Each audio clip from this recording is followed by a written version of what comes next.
Imagine with me that we are living inside of a highly sophisticated, full immersion, virtual reality video game that spans our entire lives from birth until death. We're thrown into this world with no knowledge of the game, not given any objectives, and this world is so real, so complete, so expansive, and so flawlessly executed that there's almost no way of knowing that we're even playing.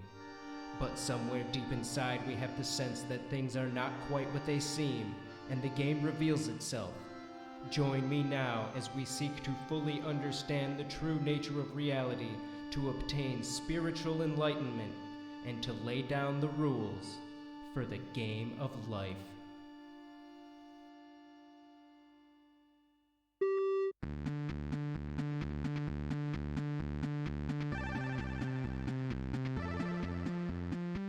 Hello out there! Thank you so much for joining us again as this quest for enlightenment continues. And today, just as the intro to the show asks, please imagine with me that we're living inside of a full immersion video game. A game we call life. The game of life is one of awareness, and is played entirely in the space of your own mind. You're thrown in with zero awareness of the bigger picture, totally lost in yourself and the experience that is life. From there you must progress, possibly through multiple lifetimes, learning to perceive more and more, until you're able to achieve the direct experience of having infinite awareness. That moment is known as spiritual enlightenment. When this happens, the universe, through you, comes to know itself completely. When that experience has been achieved, you have completed the objective of the game and of the universe itself, and you will re-enter the game with your new awareness to play from a higher level. You are in the game already. You always have been. You have progressed far. You are near to the prize you seek and exactly where you need to be. Your path has brought you right here, right now. If you're ready, press start and step into the game.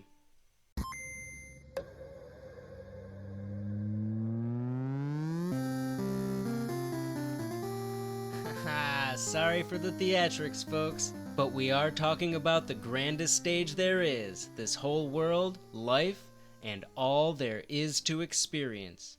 So we should expect at least a little drama. Thank you again for taking the time to check this podcast out. This is episode 3, and I suppose it's time I introduced myself and start getting into my video game analogy approach to spirituality and enlightenment. In this episode, we'll be taking a look at how to turn your life into a game with spiritual rewards, the basic premise, how the game is played, the objectives, the rules, and we'll be defining key terms. It's probably a lot simpler than it sounds. Simple, but powerful. So who am I? Enlightenment humor. I'm just some guy named Andrew. There's really nothing special about me. I could be anyone, really. The only thing that might set me apart is that I've lived the past, 10 years or so in almost complete and total solitude. Besides working, I've spent the majority of that time all alone in my room with absolutely nothing to keep me company but my animal companions and my own mind. But the whole time I was watching my mind and studying it. And a few years ago, quite suddenly and unexpectedly, awareness straight up slapped me in the face. I did not know what to make of it, or the new perspective that came from it, and it was a very confusing time for me, but I knew I had to figure it out. I guess you could say I've been reverse engineering enlightenment ever since, which brings us to now.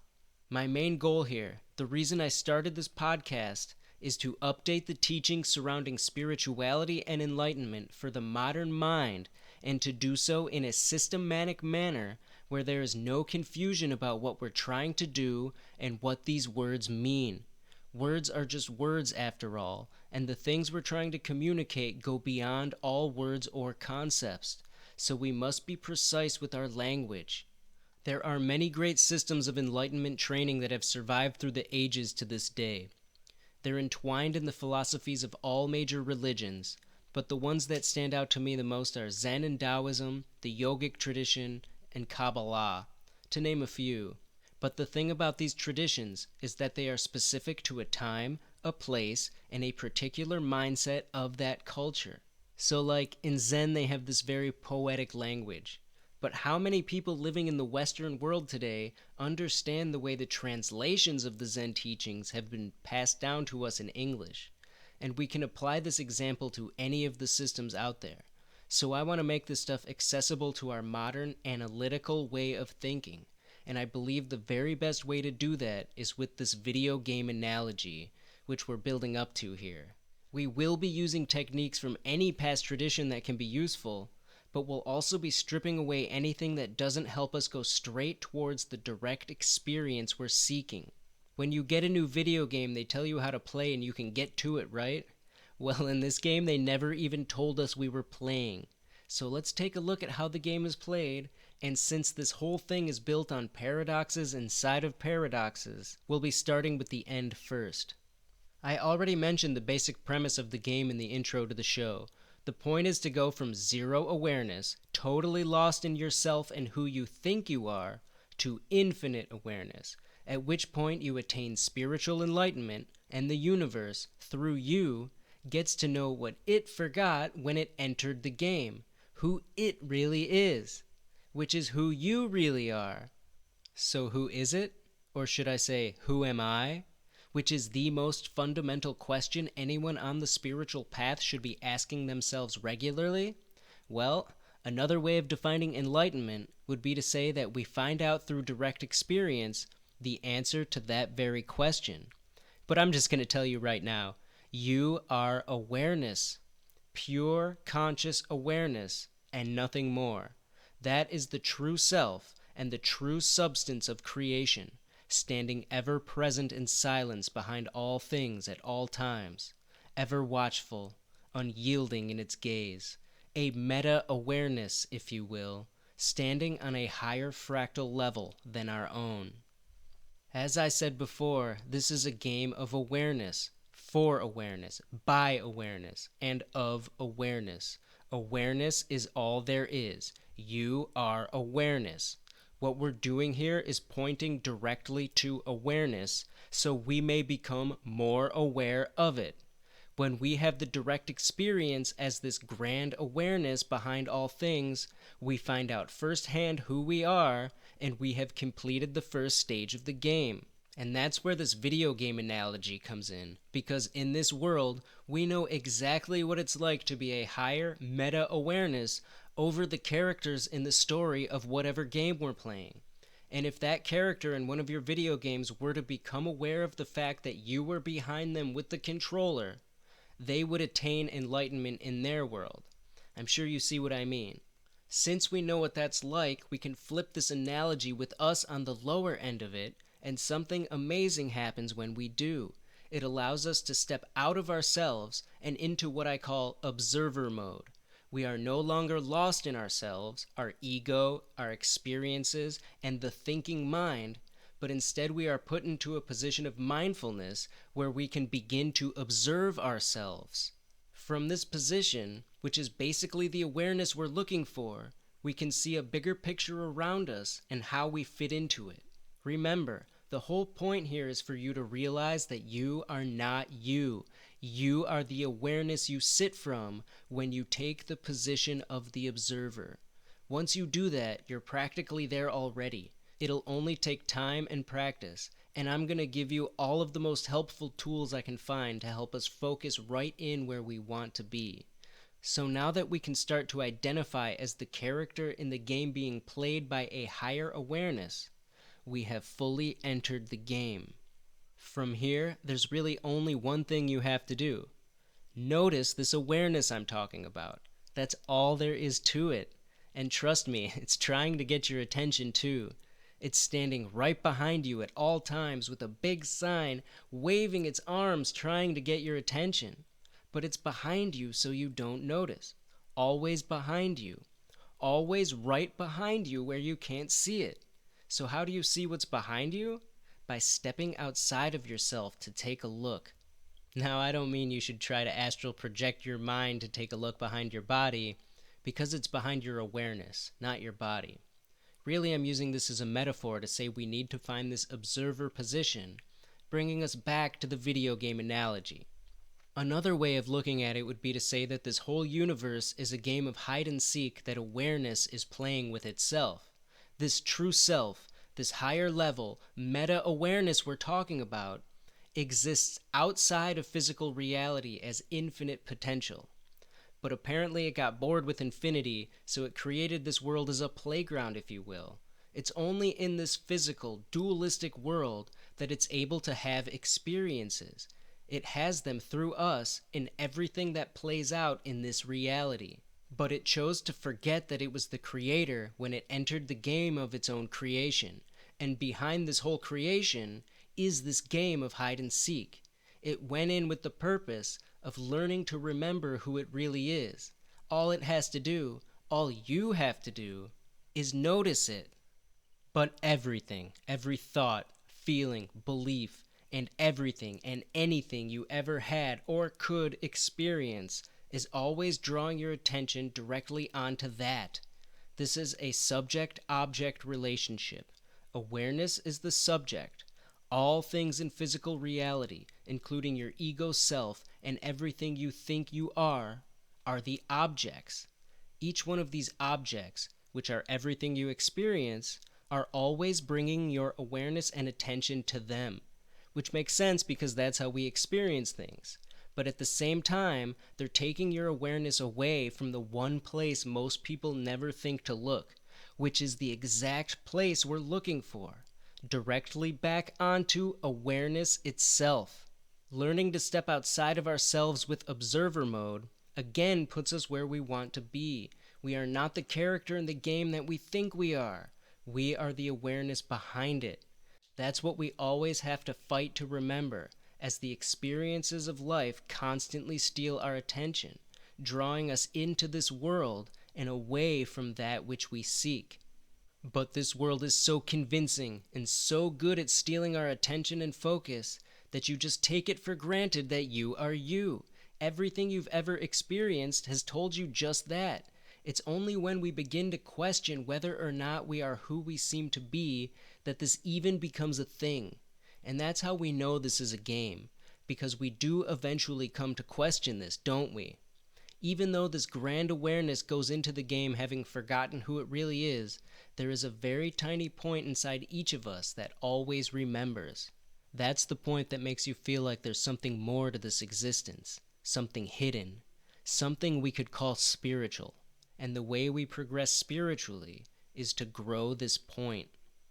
So that's the basic premise, not too complicated really. Awareness, being bored with infinity, created this world as a fun game of hide and seek it's playing with itself, using people as avatars to experience all there is to experience in the process as we grow our own awareness to learn who we really are, which is awareness itself. And all you have to do is go against everything your senses have ever told you so you can notice it. And now that we know what the game is, it's about time we looked at how to play and grow this point inside of us. This point that yearns for something it tells us is there. This point that guides us home. Now, before we move on, I threw out some loaded terms there. I'm talking about the words ego with the capital E, and I actually said ego self, and the word spirituality. We need to stop and define these terms. These words can have different meanings to different people. Maybe you studied psychology and you have a technical definition of ego in your mind that I don't have, or maybe you think of spirituality in a way that I do not. I'm not trying to argue with anybody over definitions. However, I do aim to be as precise with language as possible.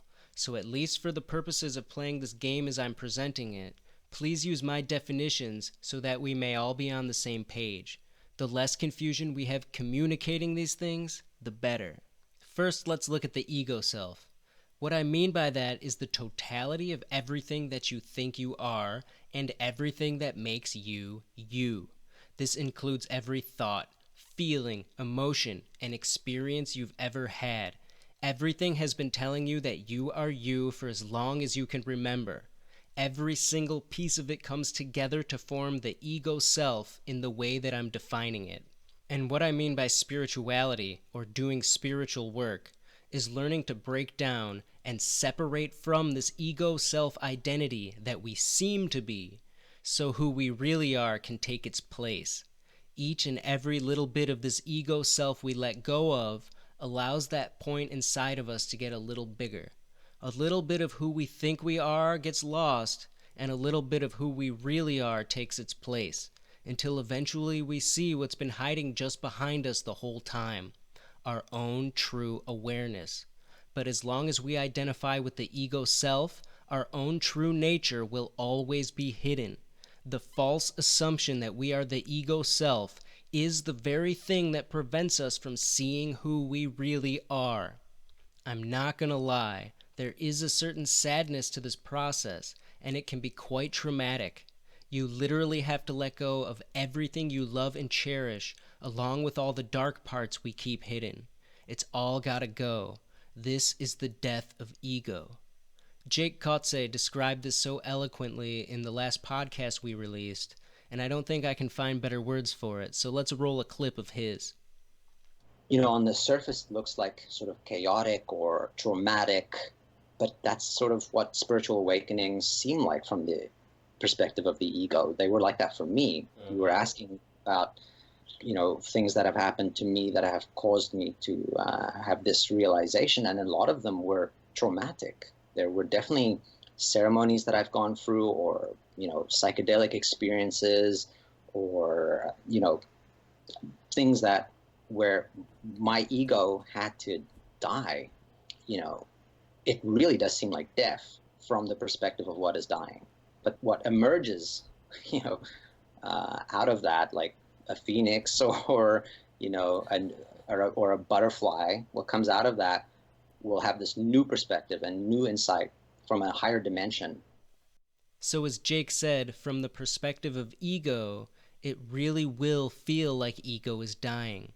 This is something you need to be prepared for. You may lose interest in things that used to bring you fulfillment, and many changes will take place inside of you as you shed the things that you once falsely identified with. But at the same time, there will be great joy and wonder for what takes its place. So ego death is filled with happiness too. That's why we don't have to feel too bad for ego. Don't forget, that's the guy that's been messing up your whole life. Plus, your ego self will still be there for you to experience life through, but your true self will have separated from it enough so that it will no longer be in control.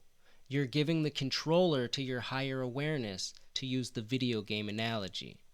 So really what I'm saying is that the way we play this game is to break down or negate the ego and turn awareness back around on itself so we can meet somewhere in the middle, noticing this thing I'm talking about, and beat the damn game already. So let's start talking about how to separate from ego, because from here on out, if you choose to play this game with me, that will be your constant mission. But not only am I going to tell you how to play the game, we will also be looking at the tools to help us accomplish our goal. So here it is. Basically, the name of the game is to spite ego every chance you get. When your ego is kicking and screaming about something, you always know exactly what not to do. Ego is like your reverse compass. If you're angry and you want to tell somebody off, nope, you let it go and forgive instead. If you really want to buy something but you're not sure if you should, nope, ego does not get what it wants. Each and every time you deny your ego in this way, you pull away from it slightly. But here's the thing, if you're lost in yourself and the dramas of life, your ego will control you just as it has a tendency to do. We can only play this game of spiting ego from our vantage point as the observer. This may be easy for small, insignificant things like if you should have that extra dessert or not, but we enter a whole new level of difficulty during heated or intense situations. When you're fighting with your spouse, will you have the presence of mind to remember that you're a character in a video game and this is the current level you're playing? Will you be able to take the position of the observer and see that your ego wants to say something mean or hurtful before you say it? Most people in that situation would give in to their feelings and let their ego have its way. But from the position of the observer, we can see what the ego is doing as it does it, so we can make the decision to spite ego and instead be kind and forgiving. Ego will always tell us what not to do. It is the perfect guide in that way. But it's also a trickster and will work any angle it can, so it's up to you to observe every level of its machinations. The intricate workings of the mind and ego are topics we will be exploring in depth in future episodes. Now, keeping in mind that we're in a video game, we want to start to look for situations and challenges that the game has planned for us, which is not difficult. I consider anything, and I mean anything at all, that enters into my sphere of awareness to be an invitation to play. So if I walk past the sink and I notice the dirty dishes, that's the universe inviting me into a situation, asking me if I want to clean the dishes or not. If my ego says, I don't want to clean those, then I take that as my cue to clean the dishes, at least if I'm playing the game right. Sometimes my ego does still win, and we do have to pick our battles after all. Or maybe your friend calls to see if you want to hang out, but you don't really want to. Are you going to turn down the universe itself, or will you remember that you're in a video game and you have just been presented with a challenge, engage, and see where the path takes you? How about in the face of loss or tragedy? Can you remember to be the observer and open yourself up to what the universe has in store for you then? Because in the most difficult situations, we don't even get the chance to opt out. We're in this game whether we like it or not. The question is, who do you want to have the controller? The ego self with its limited vantage point, or the higher awareness that sees the bigger picture? Remember, this is all about becoming less and less you, and more the awareness behind it all. This is the true substance of all creation, and it's experiencing creation through you. So a huge part of the game is following its cues in this way. Every time we do this, we are giving up what we want and the things that we think will make us happy on the ego level. And instead we're trusting that the one controlling us from the higher level of awareness has our best interests at heart. We're giving up ourselves to embrace the whole. From our position as ego, we don't know how things will turn out for us. Many times we get what we want, only to be left unfulfilled and wanting more. Conversely, sometimes things happen that seem bad at the time, but actually turn out to be good. So instead of letting ego make the decisions, we are learning to defer to a higher authority. By letting go of our wants and attachments, we become free to enjoy the spiritual rewards of playing the game, which I'll get into shortly. By playing the game this way, we end up giving up ourselves to serve the universe. We become an agent of the universe itself, fitting into the place that it wants us to be, fulfilling the role that it wants us to fill. I know that sounds kind of wooey, but when you're in these moments and you can find observer mode, not fighting the situation, just sitting back and watching, you will see it all, and you'll know what to do, and you'll do it. You'll just know you're supposed to help someone, so you do. Or you'll know that you're not supposed to help someone, so you don't. You read the flow of the situation from your observer position, and your intuition will take care of the rest. By doing so, we're recognizing that we are not the one with the controller. We are the character in the game. The ego only thinks it's in control, and when it doesn't get its way, we feel suffering. So we're really taking responsibility away from the ego self, allowing the universe to take us where it wants us, and looking to see how we can best serve the universal flow of events. And when we do, we become fully integrated into creation, rather than being in opposition to it, which is really the ultimate source of pain and suffering. A dog does not have existential crises because a dog fully accepts what it is. It is not at odds with itself or the universe at large. It is fully integrated. And that's how we become too, when we play this game properly. This means we need to be open to what the universe wants, and sometimes our thinking mind can get in the way. One thing I use to remind myself that I'm playing this game are repeating patterns and situations. Sometimes I find myself in almost identical situations, but each time I have a different role to play. So regardless of how we handled the situation last time, we need to be flexible to play it differently this time around. By choosing different actions in similar situations, I almost feel like I'm entering into a state of quantum superposition. If every moment there is taking place right now, then I end up playing out different permutations of the same event that are all happening now. In this way, we're merging the finite with the infinite and becoming the particle and the wave. But this only happens with the flexibility to bend with the flow of the universe. Being rigid in our decisions and actions is one of the ways we get trapped in our ego self. Being flexible to changing the ways we do things is another way we separate from it. So to sum it up, we look for situations to enter based on what enters our sphere of awareness. Remembering that we're in a video game, we go into these situations as the observer, and we choose our actions based on what ego tells us not to do. From this position as the observer, we have a better vantage point to see how the flow of situations that is your life is unfolding. From here, we can get the sense that we're fitting into a larger picture, filling a role the universe wants us to fill, serving some purpose greater than ourselves, not fighting, not giving in to the chatter in our minds, but relaxing and finding our natural place in the moment. We stop trying to make the story conform to our wishes, but instead step into the story that's already happening. It's like watching a movie you've never seen before, on the edge of your seat, excited to find out what will happen next. But you never confuse yourself for the character on the screen, so you remain unattached to any particular outcome.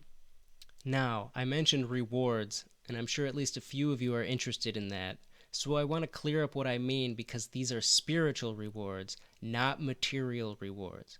I will say up front that when you live your life this way, you do tend to stumble into happiness, but I'm not here to tell you that you're going to get everything you want or that your dreams will come true. I used to be so into the idea that my thoughts create reality, and I would spend so much time and effort in frustration trying to control my mind with the idea that if I could, it would lead to getting what I wanted on the ego level.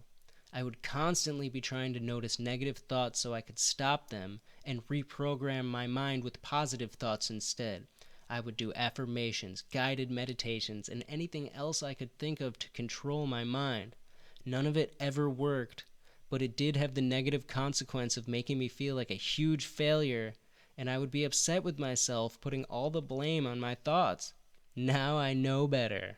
But if you've been falling into that same trap of manifestation, I want you to realize that trying to control your negative thoughts has still been a helpful technique in your development. Not because you ever had a chance at actually controlling your thoughts, or even if you did, that you would be getting everything you want, but because you were watching your mind.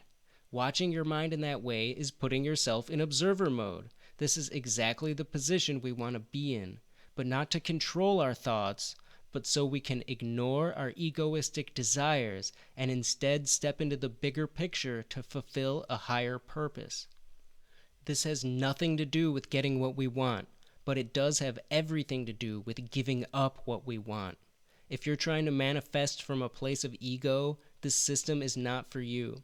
But I'm also not saying you won't get what you want either. These things do happen too sometimes, but nothing is guaranteed, so I want to be clear that the type of spiritual reward I'm talking about will be learning to find the joy and happiness around you in the present moment, even if you do not get what you want. That's what I mean by spiritual rewards. From this space of non-expectation, every moment becomes a thrilling adventure of getting to find out what happens next. That's really where the magic is, in not knowing what the future will hold. Can we exist from this place of sheer wonder? That's the question. Let me give you a few recent examples from my life to explain a little better. So a few weeks ago I was mowing the lawn. I came around from the back and then I was going to go get the front like I always do. But one of my cats was laying all comfy in the shade right in my way. My first sensation was one of annoyance that she was blocking my path. Then I had the thought to push the mower near her to scare her off. Noticing my ego trying to pull that dick move, I instead stopped the mower, went to sit with her, and we ended up having this great moment together. We were outside, in the shade, the weather was perfect. It was one of those wonderful, relaxing, meditative moments where the stress just melts away. You enter into those alpha brainwave states and your body has a parasympathetic response. It lasted for about 10-15 minutes, then I got up, brought the mower around to the front, and instead of my usual routine, I went the other way to allow my cat to enjoy herself, and when I got back around, she had moved. I ended up not having to disturb her. I took very little time away from what I was doing, but I ended up having this wonderful moment that I would have missed out on otherwise. That's what I mean by spiritual rewards. Another time recently, I was getting ready to record the intro to one of these shows. I got the equipment all set up, and just when I was about to start, my neighbor started mowing his lawn and it was super noisy, so I couldn't record. So I think, I'll wait, it's fine. But before he stopped, the neighbor on the other side starts mowing his too.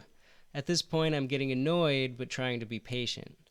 But the next thing I know, the power company pulls a big truck right in front of my house and they start cutting down the tree limbs growing around the power lines. That's when my ego really started acting up, which made it click in my mind that I'm playing a video game and that the game was currently playing with me. So I stopped, sat down, and decided to relax and not worry about it. I remembered then that I wanted to share a link with a friend I hadn't talked to in several months, so I hopped on Instagram to send her a message. And it turned out she was sending me a message at the exact same time. In that instance, the improbability of that happening is too significant to ignore. And that was the universe giving me some spiritual bonus points for playing the game properly. Synchronicity is one of the main ways this higher awareness tries to get our attention, so do not be surprised if things like that start happening more often. The universe may also use synchronicity to signal to you that something major is coming up. In every video game, there are points where you have to face the boss of a level before you can continue on. The type of major events I'm talking about here would be the analog to a boss fight, level-ending event. When I see my dirty dishes, I can make a choice if I want to do them or not. But with these major events, you will not be able to avoid them. They will be thrust upon you, and these are the times that we want to be most prepared in our developing skill of spiting ego. To help with that, the universe will give you fair warning in the form of synchronicity. When something major is getting ready to go down, you'll experience a series of synchronicities, much more so than usual, sometimes for months leading up to the event. Sometimes the synchronicities will even foreshadow what's to come. Let's say you have a string of synchronicities that remind you of a certain person. It's possible that those will lead you into a major event involving that person. So whenever you start to experience an unusual amount of synchronicities, that should be your cue to stay alert. This is when you need to keep your head in the game because the game is coming for you. The hardest part of this game is to remember that we're playing. The things we experience are always stealing our attention, drawing us into this world and out of our position as the observer. So we need to use the things around us as cues to remind us that we're in the game. And synchronicities are one of the best tools we have for that. Every time I see a sync, I use it to remind myself I'm in the game. Other things are used when I see repeating numbers such as 1111 or any repeating pattern or situation really. Even if I have the same thought multiple times, it can be a good reminder for me. This is a lot like what you have to do to become lucid in a dream. You have to find something to remind you that you're dreaming. So I use these cues to remind myself that I should be in observer mode, and I like to think of it as being lucid in waking life. If I'm lost in myself and my mind, I'm asleep. If I'm in observer mode and fully present, I'm lucid. I invented a whole game within the game to help myself remember. I call it the Catch Yourself Thinking game. I'll be sharing that with you guys in a future episode. There are many aspects to the game that I won't have time to talk about today, like how amazing the plot is. It's no coincidence that we're living in the times we are, and as I'm sure you all know, the Earth is in trouble. But it's all just a part of the greatest plot line ever assembled, and guess what? You are the main character, and it's up to you to be the hero and save the entire world. But this is a topic for another day. Before I wrap this one up, however, I want to take a few minutes to talk about what is known as the dark night of the soul, because this is actually one of the most powerful tools we have. We're talking about learning to let go of the things we think we are, so we can grow the point inside of ourselves that is who we really are. And these dark nights of the soul are periods where we shed major parts of our ego self all at once. We have conflict inside because there's something about ourselves that we do not like, something that offends us. And if we can get through these very dark times, we can make great progress all at once. In fact, this whole game could probably be played in a single period of existential trauma. So do not fear. If you're having trouble with your experience here on Earth and you feel great sorrow and suffering, know that you are doing great work. It's the people who endure the hard times that have the greatest growth. But hey, nobody ever said going through the death of ego would be easy. In fact, we need hard times, or some kind of conflict for any growth to take place. If nothing ever rubs the ego the wrong way, then there would be nothing to drive us to find the true self. There's this mistaken new agey idea that spirituality is all about love and sunshine, but the truth is spirituality is a war against your own mind. It's easy to be kind and loving and all the cliche things that we think of as spiritual when we're happy and things are going well. There's no challenge in that. But it's a whole nother story when you're in the middle of a dark night of the soul from hell. In these moments, the difficult moments, that's when this battle is really fought. And the question is, when the world is crashing down around you, will you have the presence of mind to remember that the thing that's suffering is just a character in a video game, and that you are really the player, not the character? Can you find observer mode, find higher perspective, and use the situation to beat the game? I hope you will. But that's why we practice when things are easy. We make remembering a habit.